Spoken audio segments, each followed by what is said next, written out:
Cops of Reddit, what's the most bullshit-sounding excuse you got that actually turned out to be true?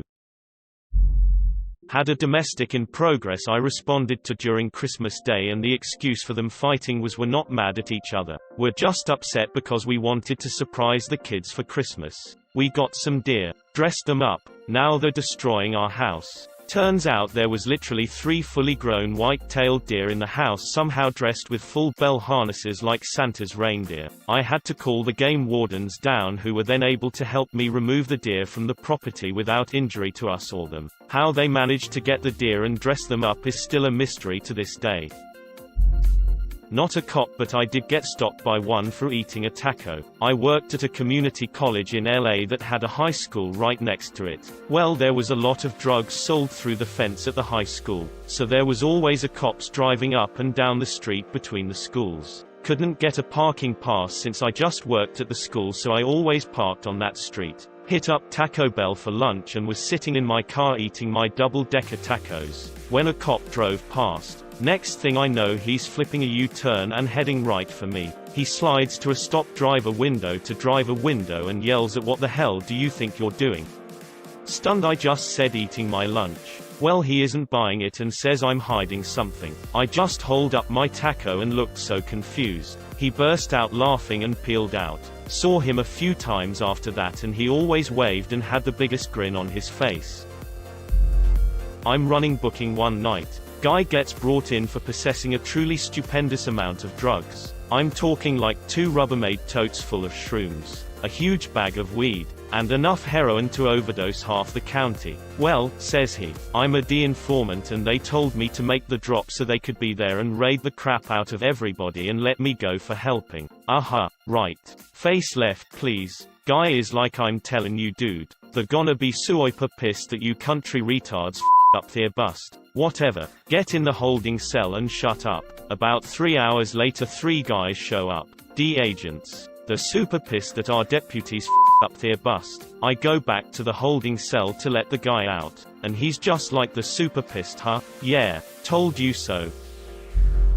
Popped a college kid for shitty driving and pulled 100 grams of weed off of him. Also, a 1-pound glass pipe shaped like a huge nail. No biggie. Also find weed under the other college kids in the car. Driver falls on the sword and tells me all of it is his and lets his friends walk free. I like this kid. However, during the search we find packaged addies in the cellophane of a cigarette pack with the top melted closed. Goddammit intensifies. Ask kid if HES dealing addies at school. Tell him I'm aware of the prescription pill epidemic. He says no and spins a huge yarn about how he only carries a few on him because HES had his orange pill bottle stolen so many times. Kid seems like a pretty good dude. I decided to take the X-Files approach. Supervisor tells me pursue charges for dealing. Blah blah blah. I tell the kid he has one chance to prove HES telling the truth. Shows me the broken glass under his driver's seat from a vehicle burglary. Gotta do better. I follow behind him back to his dorm.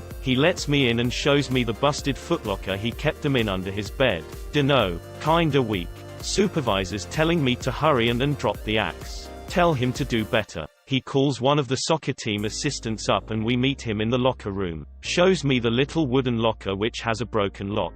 Assistant coach tells me they have replaced the lock on his cabinet 3 times. Campus security has numerous reports of medicine theft from this kid. Nice. I call supervisor up and tell him I have no grounds to pursue delivery charges. Poor bastard just kept getting his Adderalls jacked and being the big dumb meatball he was. He started packaging them like that. I end up talking to his best friend, breaking up a house party a couple months later. Friend tells me kid is a stand-up guy who only uses weed due to extreme anxiety. Totally believable from my interaction with him, and has never sold anything in his life. Friend thanked me and told me his buddy spoke well of me. Friend also tells me he had to drive his buddy to the hospital a few hours after I left from a panic attack due to the whole incident. I felt bad for the kid. So now, whenever I see him smoking up in his car in the mall parking lot, I just waved. Asterisk thanks for the gold. I'm honored. But it's not needed. Put it in a savings account.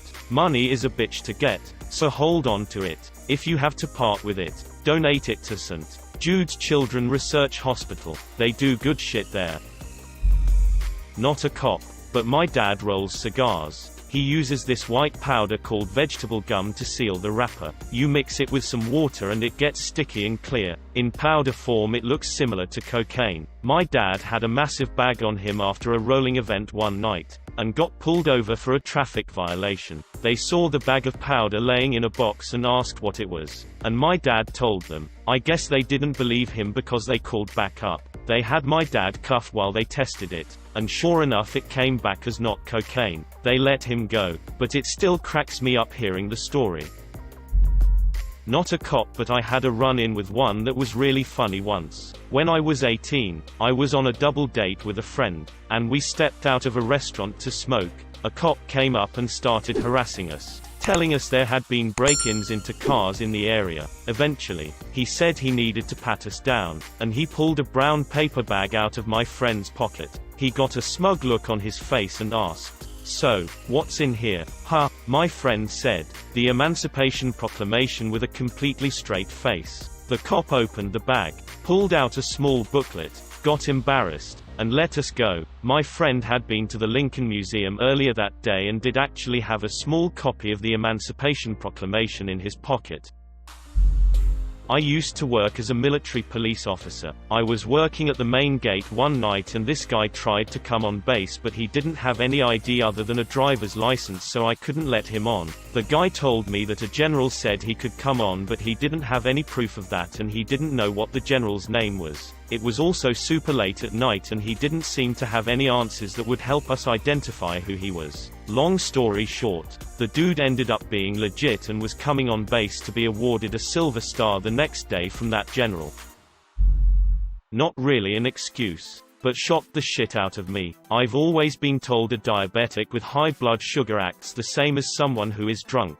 Get a call for a car all over the road, hitting trash cans on the side of the road and whatnot. We stop the car and get the driver out. He's slurring his speech like no other. Can't maintain his balance to save his life. Fails all the sobriety tests, but blue zeros on the PBT. He denied drinking and swears up and down he didn't do any drugs. Never mentions the diabetes. We're all scratching our heads and I remember the blood sugar thing. Call medical to our location and sure as shit his blood sugar was 550, and he finally remembers that he hadn't taken insulin in 8 hours.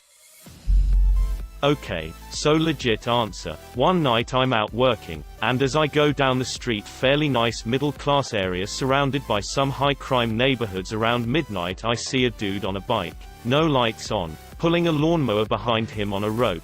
I immediately flip a 180 and light him up. Recognize the guy as a local homeless dude with some prior burglary, theft arrests. I walk up and just open with "Dude, come on." Guy holds his hands out and swears he didn't steal the lawnmower. Claims someone just gave it to him. I ask who, and he doesn't know a name, so I demand he tell me where to find said lawnmower owner. The directions he gave were literally go that way a bit, then right at a stop sign, and take one of those side streets that way. It's about halfway down a street, at a house that has a pickup and a car in the driveway. By this point backup had arrived, so I leave him in the presence of backup, and drive off in search of his mythical donor of lawn equipment. I made a decent guess as to the first turn, then flipped a mental coin as to which of the next 3 side streets he would have gone down. I pick the second of the 3 streets, and start down it. Every other house has a truck and car combo. There must have been a dozen houses that matched the description.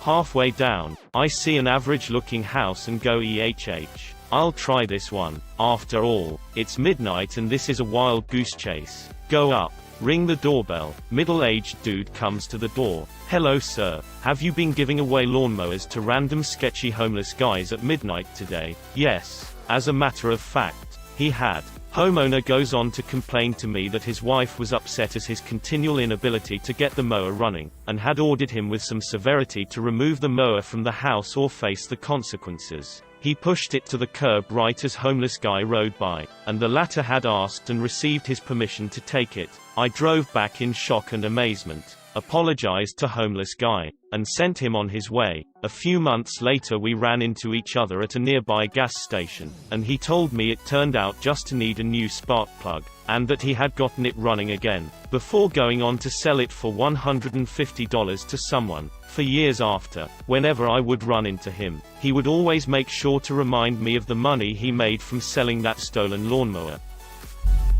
Not a cop, but I have a very common name and got pulled over for driving across the median, and there was a warrant out for me for rape and assault or something. As it turns out, a guy with the exact same name and birthday, born in the same city as this, and it took me about 20 minutes if pleading to get the officers to realize I did not match the description. I deal with this dude every once in a while. As it turns out, our socials are off by 1 digit. If I ever see him, we are going to have a long talk.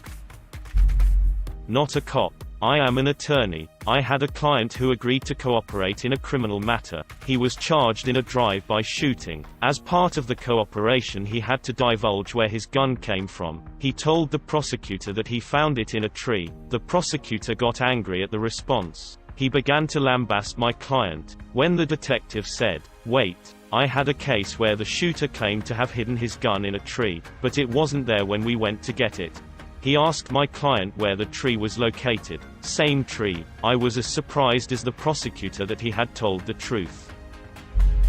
My dad is an officer, and he pulled someone over for speeding and running a red light, and they said their breast implant burst. He called EMS to rush them to the hospital, and turned out it did, and it's actually very dangerous if they leak.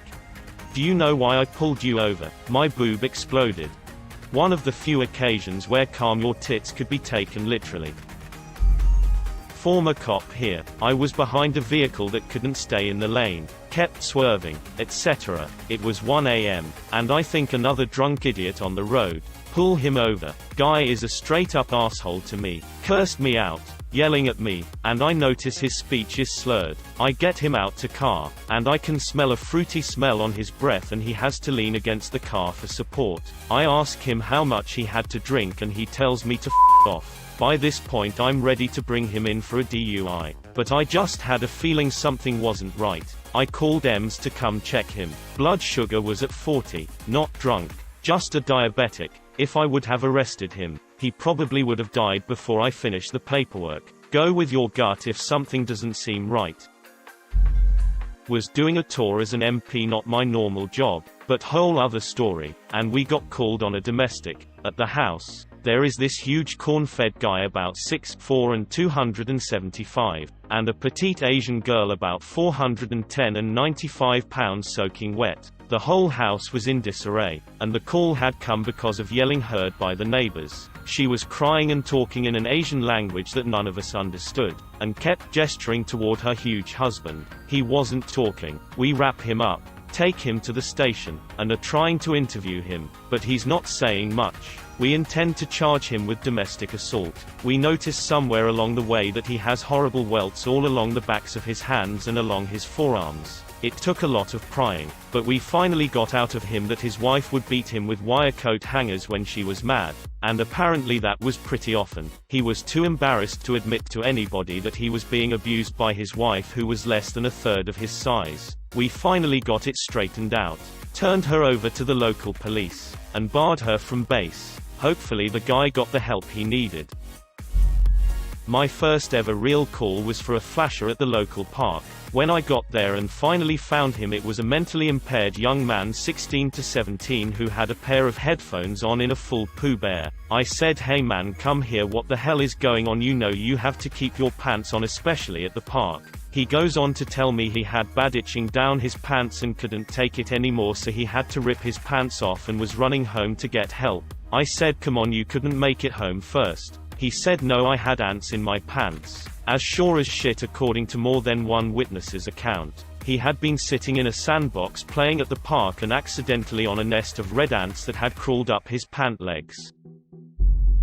One of the funnier ones that I remember, we got a call for a kid. He was 18 and a gang member brandishing a firearm. He had pulled up his shirt pretending to brandish a firearm to intimidate somebody. The person calling only saw a holster. After we got there, he kept telling us it wasn't a gun but a dildo. We took him down at gunpoint and he was right. He was walking around with a holstered, black dildo. Why? Because he could. Ha ha.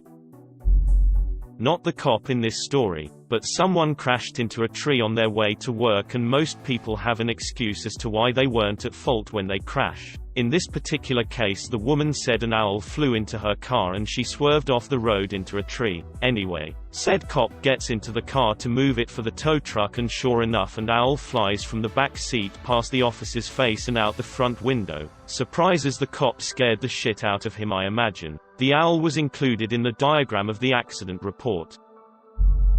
Not a cop. Family friend was pulled a guy over who was speeding profusely. Guy was obviously disheveled. He said he was headed to the hospital because he had a tick on his penis. Cop was confused, but he escorted him there, then waited in the lobby to check on him, see if he was blowing smoke.